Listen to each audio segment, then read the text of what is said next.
नमस्कार. आपल्याला सगळ्यांना माहीत असेल की काल म्हणजे 14/12च्या पहाटे रिसोड पोलीस स्टेशनच्या हद्दीमध्ये एक दरोड्याची घटना घडली होती. ही जवळपास 1:30 वाजता घडली होती आणि त्याच्यामध्ये आम्हाला माहिती मिळाली की 3 कार्समधल्या 10-15 अज्ञात इसमांनी एका कारमधील लोकांना जबर मारहाण केली आणि त्यांच्याकडचे 12 ते 15 हजार रुपये हिसकावून नेले. तर ही सिरियस घटना असल्यामुळे आम्हाला माहिती 5:30ला मिळाली आणि इमिजिएटली त्याच वेळेला SDPO वाशिम, LCBPI आणि रिसोड पोलीस स्टेशनचे सर्व अधिकारी अंमलदार असे जवळपास 20 ते 25 आपले लोक घटनास्थळी दाखल झाले आणि त्यांनी तपास हाती घेतला. विदिन 2 ते 3 तास आपल्याला माहिती मिळाली होती की याच्यामध्ये कुठल्या 3 गाड्या इन्व्हॉल्ड होत्या आणि त्या कुठल्या दिशेने गेल्या होत्या. तर आपण इमिजिएटली जालना, अहिल्यानगर, औरंगाबाद इथे टीम्स रवाना केल्या होत्या. त्याचवेळी आपल्याला एक दुसरी माहिती अशी मिळाली की आसेगाव पेन नावाच्या गावामध्ये एक लग्न झालं होतं आणि ती जी नवरी मुलगी होती ती एका टोळीचा भाग होती जे लग्न करवतात आणि पहिल्या दिवशी जे काही ज्वेलरी मिळाली, काय मुलीला पैसे मिळाले ते घेऊन त्या मुलीला घेऊन पसार होतात.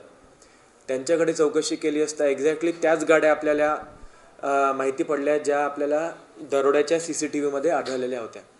त्यावरून आपल्याला सर्व आरोपींची माहिती मिळाली आणि त्यांची नावं निष्पन्न झाले आणि आपल्या टीम्स ऑलरेडी विविध जिल्ह्यांमध्ये दाखल झालेल्या होत्या. अजून एक माहिती धक्कादायक अशी मिळाली की ज्या घरात लग्न झालं होतं त्या नवऱ्याच्या वडिलांनासुद्धा या टोळीने किडनॅप करून रात्री घेऊन जात होते आणि त्या दरम्यान त्यांनी हा दरोडा घातलेला होता. सो ही जी टोळी होती ही फार डेंजरस होती आणि सर्वप्रथम आमचं लक्ष हेच होतं की त्या वडिलांना आपण सुखरूप रिलीज करायला पाहिजे.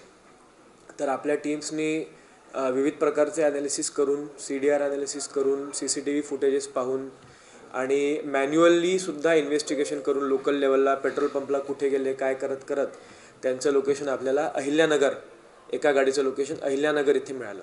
तर तिथल्या SP सरांशी आणि LCBशी बोलून आपण त्या गाडीला इंटरसेप्ट केलं आणि त्या गाडीतून आपण 2 आरोपी अटक केले.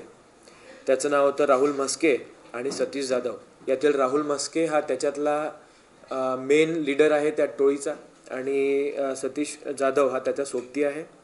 तसंच आकाश गायकवाड आणि नवरी मुलगी व एजंट शांताराम कडूजी खराटे या सर्वांना अशा प्रकारे 5 आरोपींना आपण ताब्यात घेतलेलं आहे. या प्रकरणी पोलीस स्टेशन रिसोडला 2 विविध गुन्हे दाखल केलेले आहेत. पहिला गुन्हा की फसवणूक जी त्या परिवाराची करण्यात आली आणि किडनॅपिंग त्याच्या वडिलांचं आणि दुसरं दरोड्याचं. तर अशा प्रकारे आपल्याला विदिन 24 तास आपल्याला त्या टोळीचा जो म्होरक्या आहे त्याला अटक करण्यात यश मिळालेलं आहे आणि त्याच्याकडून संपूर्ण प्रकारची रिकव्हरीसुद्धा करण्यात आलेली आहे. थोडासा कॉम्प्लिकेटेड प्रकार असा आहे की म्हणजे जस्ट आपल्या क्लॅरिफिकेशनसाठी आता थांबवू शकता तुम्ही की ज्या घरातून